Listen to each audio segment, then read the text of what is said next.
Lokasinya yang asri, asri, terus indah, warga-warganya juga yang ramah. ramah, membikin kantor desa yang aman, nyaman, dan megah. Bisa dengan inovasi social enterprise itu sendiri. Oke, terus ekonomi juga sekarang kita harus bersaing antar desa. Betul, betul. UMKM-nya sudah maju atau belum, dan perubahan kebijakan pemerintah. Di samping ini wujud kantor desa, termasuk ada pembukaan jalan yang notabene itu tidak dibeli sepeser pun.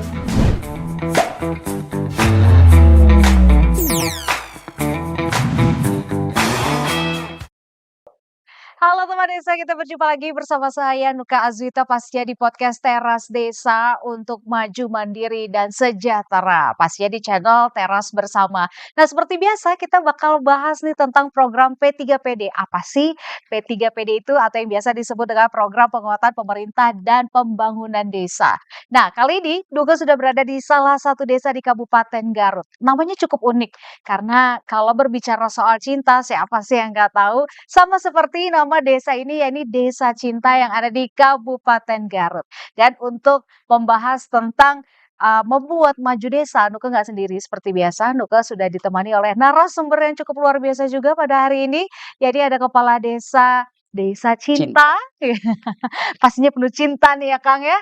Ini ada Selalu. Kang Gaus Hamdani selaku Kepala Desanya. Kang, kumaha damang? Alhamdulillah, terima kasih Mbak Nuke. Alhamdulillah. Sehat ya, semangat terus ya Alhamdulillah. pokoknya ya Kang ya. Tetap semangat, Mbak. Nih Kang Gaus nih kayaknya udah cukup lama ya menjadi kepala desa di sini ya Kang ya. 3 periode. 3 periode itu berarti kan sudah dipercaya sama masyarakat di sini nih Kang ya. Alhamdulillah. Ya. Kang, ngomong-ngomong soal Desa Cinta, Nuka agak penasaran dengan nama Cinta. Kenapa sih namanya harus Cinta aja gitu, nggak Desa Cinta pertama atau Cinta Cinta. terakhir atau Nah, oke. Terima kasih Mbak Nuke. Sebelumnya mohon izin, boleh saya cerita kaitan dengan sejarah Desa Cinta itu sendiri. Perkiraan tahun 18 sekian, di daerah kami kedatangan priayi yang berasal dari Mataram. Beliau priayi yang cukup disegani dan cukup mafhum dalam saat itu. Dia singgah ke lokasi kami. Di lokasi kami itu terdapat lokasi yang sangat asri, elok, betul. termasuk di dalamnya masyarakat kami yang sangat sopan santunnya terjaga, sehingga priayi itu sendiri mengidentikan itu penuh kasih sayang yang sangat luar biasa. Akhirnya priayi itu sendiri mengambil kesimpulan didefinisikan, yaitu namanya Desa Cinta. Itu sejarah singkat. Ya. Gara-gara jadi karena emang lokasinya yang asri, terus indah, warganya juga yang ramah, sopan santunnya dijaga. Jadi mungkin priayi dari Mataram itu beranggapan ini desa nih penuh dengan cinta, ya penuh udah kasih sayang. penuh kasih sayang. Akhirnya Makanya dikasih nama Desa Cinta. Desa Cinta. Gitu. Betul Mbak. Iya sih, saya mengalami juga di sini disambut dengan baik. Alhamdulillah. Terima kasih banyak Kang ya. Sama-sama. Nah, ini juga cukup unik. Background kita pada episode kali ini ada di kantor kepala desa. Cinta. Ini cukup luar biasa loh bangunannya. Memang terinspirasinya dari apa sih Kang? Kok bisa membuat bangunan kantor semewah sebagus ini? Oke, baik, terima kasih Mbak. Kaitan dengan kantor itu sendiri, kami memang saat menjabat di tahun 2007, kami cukup prihatin lah. Akhirnya terbersit di benak kami, khususnya saya itu sendiri, alhasil nanti kalau saya mau beres, mau mewariskan ke kepala desa lanjutan, akan membuat kantor desa yang aman, nyaman, dan megah. Nah, yang alhasil ini berkat social enterprise itu sendiri, inovasi jagoan kami mewujudkan swadaya yang sangat tinggi dengan anggaran stimulus yang cuma 30%, kami wujudkan dengan kantor desa ini mudah-mudahan bukan kebanggaan warga kami Desa Cinta, tapi kebanggaan Kabupaten Garut termasuk kebanggaan Jawa Barat. Iya dong, pastinya kan ini salah satu simbol juga kan ya Pak Betul. ya nantinya. Dan apakah ini juga bisa dibilang langkah yang nantinya akan dilakukan oleh Kang Gaos nih selaku Pak Kades di sini dalam mengelola desa secara efektif sehingga bisa menjadi desa yang juara Pak nantinya, Ya Desa jelas. Cinta? Oke, terima kasih. Ini termasuk bentuk bentuk Hmm, salah satu indikator mhm, yang menjadi barometer penilaian di lomba desa itu sendiri. yap, Di samping, ada, di bidang pemerintahan alhamdulillah meskipun kami berada di pelosok yang lokasinya cukup jauh ke ibu kota kabupaten mmm, atau provinsi itu sendiri, tetap kami di pemerintahan melalui e-government, melek IT, bahkan persembahan di samping kantor desa ini, kami melakukan inovasi social enterprise itu sendiri untuk dijadikan ikon sebagai langkah untuk meraih juara satu khususnya di Jawa Barat alhamdulillah bahkan sekarang sudah kami mewakili Jawa Barat ke tingkat nasional di antaranya indikator yang paling saya jagokan dan kuatkan salah satunya inovasi pembuatan kantor kepala desa ini. tahun berapa nih Pak kantor ini direnovasi akhirnya bisa dibangun sedemikian rupa nih sampai kayak sekarang gini nih? Ini tahun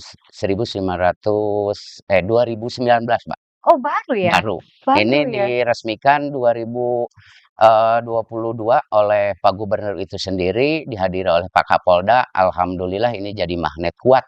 Bahkan kami sebelum ini diresmikan tidak istilah di kami itu tidak pede untuk mengikuti lomba Mhm. baik jangankan tingkat nasional lah, tingkat kabupaten pun kami waktu itu belum berani. Namun alhamdulillah sekarang dengan kekuatan social enterprise itu sendiri yang alhasil mewujudkan kantor desa dan lain yang berpotensi yang ada di kami, alhamdulillah kami bisa melenglang juara di provinsi Jawa Barat. Penasaran nih, social enterprise-nya kayak gimana aja sih, Pak? Bisa dijabarkan nggak yang Bapak punya gitu? Seperti apa ke depannya? Oke, terima kasih. Kaitan dengan inovasi social enterprise itu sendiri, kalau istilah kami itu abstrak, Abstrak. abstrak.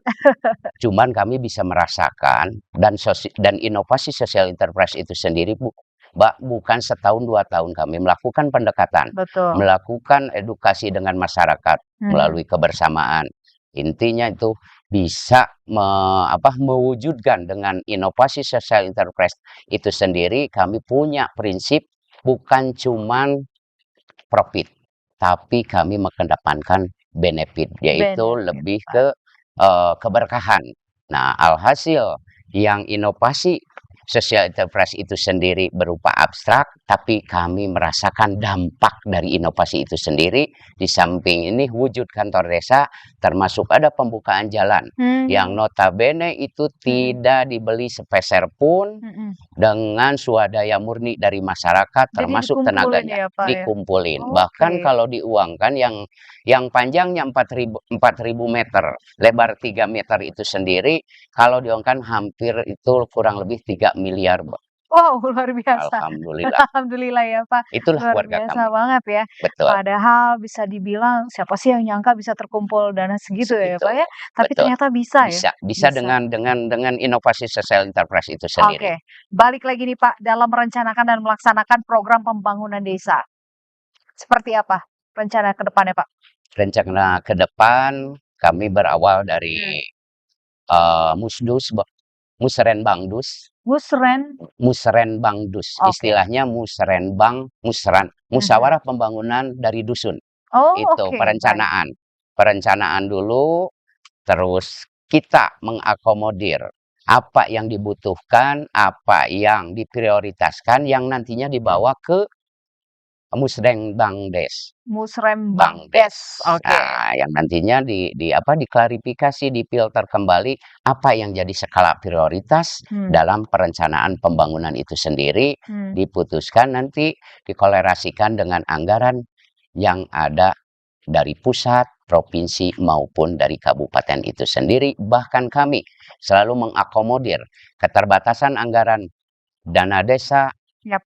ADD ataupun dari provinsi itu sendiri dengan dana APBDes yang luar APBD. biasa yang dikelola oleh BUMDes itu sendiri selalu siap mengcover kebutuhan warga yang memang dana rutinnya tidak memadai. Situ Jadi itu prioritasnya lebih dulu ya? prioritas. Prioritas dulu dari memang yang rencana, Pak? Rencana dulu, Rencana data Kang dulu, Gaus, ya. oke. Nah, kalau untuk strategi yang akan dilakukan nantinya nih, Kang Gaus, untuk memperkuat koordinasi dulu deh, dan komunikasi antar kepala desa dan juga perangkat desa dalam menjalankan tugas. Jadi kayak Kang Gaus nih, ada nggak sih koordinasi dengan kepala desa yang lain-lainnya? Itu seperti apa penguatan komunikasinya, koordinasinya, untuk nantinya bisa sama-sama membangun desa yang ada di Garut Garut ini? ini. Kalau biasa kami melakukan itu dengan adanya BKAD, Bu, Badan Kerjasama Antar Desa. Ya. Di sana difasilitasi dengan kepengurusan BKAD itu sendiri untuk merumuskan, termasuk kalau ada program yang sifatnya desa penyangga atau desa pokok, kami Betul. tetap komunikasi supaya terintegritas, baik itu kebutuhan yang ada di desa kami ataupun desa tetangga nge-link pada Desa-desa lain. APBD Oke. ke APBD atau stakeholder Iya. SKPD yang ada di kabupaten itu sendiri Baik. melalui BKAD, Badan Kerjasama Antar Desa, Bu. Itu sudah Kerjasama yang berjalan. sudah ada terjalin, contohnya? Contohnya BUMDes bersama, termasuk saat di tahun kebelakang itu ada itu UPK, Bu, usaha pengelolaan kegiatan itu di Usaha unit pengelola kegiatan, baik. di UPK itu sendiri ada BKAD, ada kegiatan lain yang sifatnya itu antar desa, Bu. Antar desa ya? Dari mulai infrastruktur, ekonomi, kesehatan, termasuk pendidikan, kami selalu berkoordinasi dengan desa-desa yang ada minimal satu kecamatan. Minimal satu kecamatan ya, minimal iya satu iya, biar ada kecamatan. kerjasamanya Ada gitu. kerjasama. Betul. Nah, kalau cara meningkatkan keterampilan untuk para perangkat desanya sendiri nih Pak, Kang, dalam mengelola misalkan seperti administrasi desa, terus kayak keuangan ya kan, administrasi kependudukan juga dokumentasi, itu gimana nih Kang Gaus? Kami di samping setiap minggu ada rakor dengan perangkat desa Itu rutin rutin. setiap minggu, oke. Bahkan kami menganggap perangkat desa dan lembaga itu keluarga, Bu. Keluarga yang nanti koordinasinya kuat, bukan takut ke kami, bahkan kebersamaan. Nah, itu awal. Kedua, untuk meningkatkan dari mulai perangkat sesuai tupoksi. Tupoksi masing-masing itu ada pelatihan, ada peningkatan kapasitas yang dilaksanakan oleh SKPD kabupaten itu sendiri. Meskipun misalkan kami juga tetap mengucurkan dana, baik dari dana desa itu sendiri untuk peningkatan kapasitas, pelatihan peningkatan kapasitas. Betul. Sesuai tupoksi, baik dari keuangan, KURKASI, termasuk kadus-kadus itu sendiri, itu sudah semuanya melakukan peningkatan kapasitas untuk sesuai tupoksi masing-masing perangkat desa. Ya, seperti tadi keuangan, dari keuangan ada Siskadesnya, ya, akuntan, dokumentasi. dokumen, segala macam itu, Berarti itu udah ada. peng-SPJ-an, segala macam itu Sudah ada pelatihannya ada masing-masing. pelatihan, termasuk kami koordinasi dengan pendamping, ada pendampingan dari kabupaten, ada. Oh, oke. Ada itu, bahkan tiap kecamatan ada pendamping admin dan pendamping teknik. Oke. Nah, jadi kami untuk untuk menyelaraskan kaitan dengan pembangunan, kaitan dengan keuangan, itu semua ada pendampingan, termasuk peningkatan kapasitas baik kami sendiri. Saya sendiri sebagai kepala desa itu ada sertifikatnya pernah pelatihan, termasuk Iya, karena perangkat. memang itu salah satu syaratnya ya, Pak ya. Sekarang betul, harus betul. ada pelatihan Pelatihan. untuk Dan ada aparatur-aparatur desa. sertifikatnya di kami. Iya, jadi nggak bisa sekarang mungkin kayak yang dulu-dulu gitu kan ya. Asal geluyur, Iya, jadi enggak. harus ada nih ya kan Betul. kualitasnya juga harus dilihat gitu ya untuk desa yang lebih maju lagi nanti ke depannya. Mempertanggungjawabkan. Betul sekali, pertanggungjawaban. Nah, kalau untuk meningkatkan keterampilan perangkat desa dalam pelayanan publik seperti pelayanan kesehatan, pelayanan pendidikan, infrastruktur, Itu kami langkah-langkah apa yang sudah Kang Gaus ambil? Selama Eee, 3 periode ini loh, ah, lama loh itu untuk membangun desa cinta ini loh. betul. Nah, apa Dari tuh langkah-langkahnya? rekrutmen itu sendiri kami syaratkan, perangkat desa sesuai SOP, Mhm, bahkan ada SOTK desa yang diperdeskan, Mbak. iya Itu melek IT, iya harus ya. usia, minimal pendidikan SLTA, Mhm, dan kami dari perangkat desa itu sendiri, dari mulai sekdes sampai kadus, di samping pelatihan tadi, ada pendampingan, kami tetap selalu koordinasi mmm, dengan stakeholder atau SKPD yang ada di kabupaten sesuai mmm, sesuai kapasitas, sesuai dengan tupoksi perangkat itu sendiri supaya tetap kami bisa menjalankan alur pemerintah yang baik, yang benar sesuai dengan tema itu. yap Tema lomba desa itu, pemerintahan yang baik.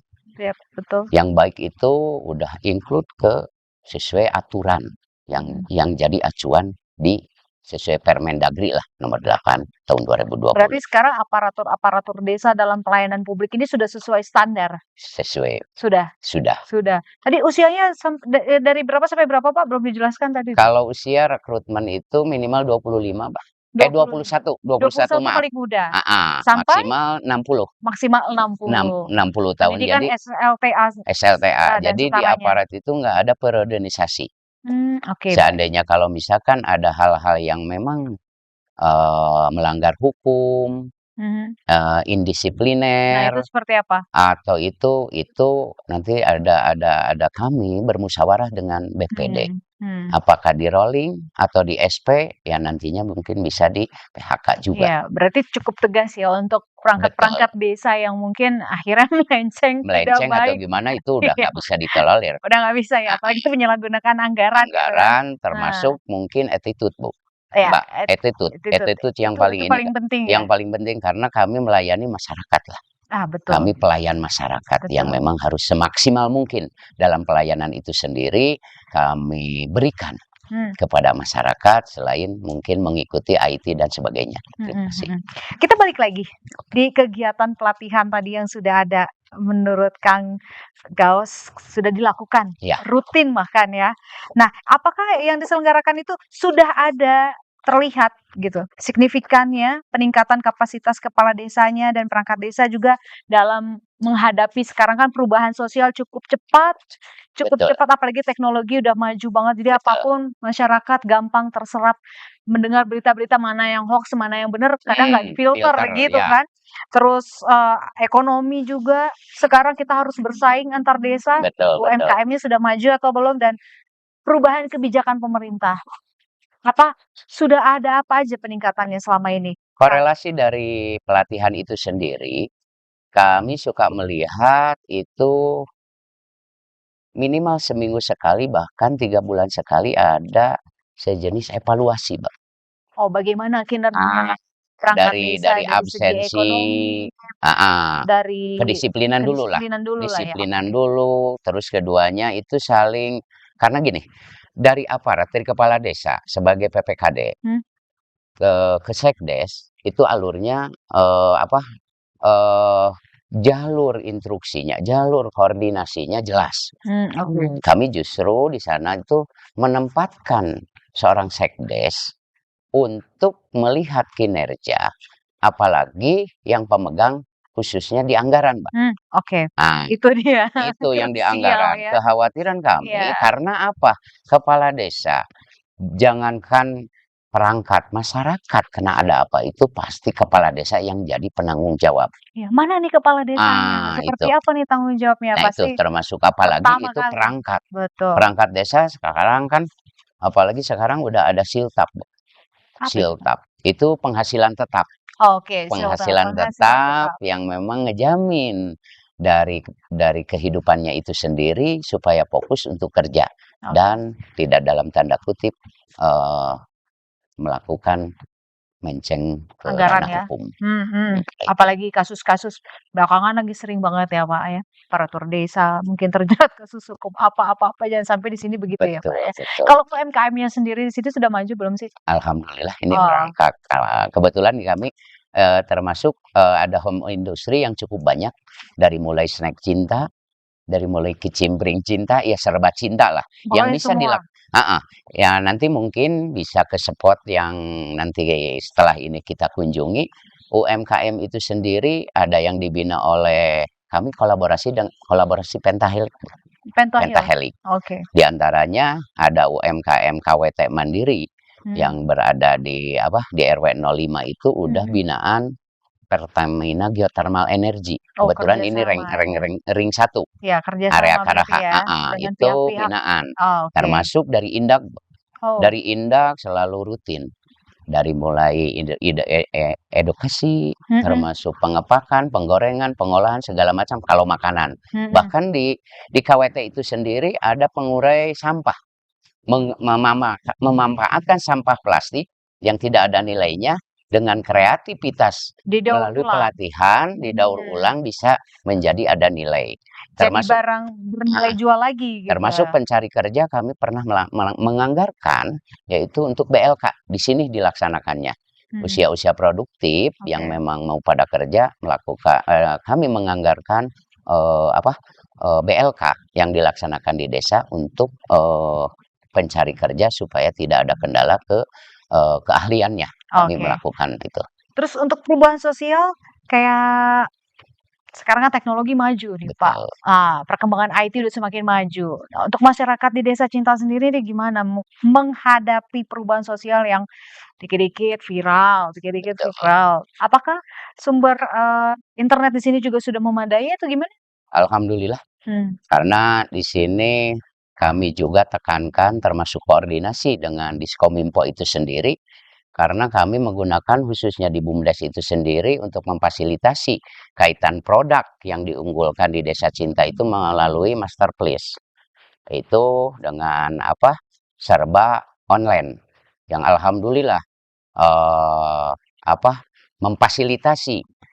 memfasilitasi jual beli melalui IT online, termasuk kami mengantisipasi di kami ada Perdes Kampung Ramah Anak. Kampung Ramah Anak. Yang itu kami pertahankan tradisi yang tempo dulu serba ada, kita terus angkat, terus terapkan, terus bimbing, bahkan ditingkatkan tanpa memegang HP. Itu Jadi ke itu anak-anak.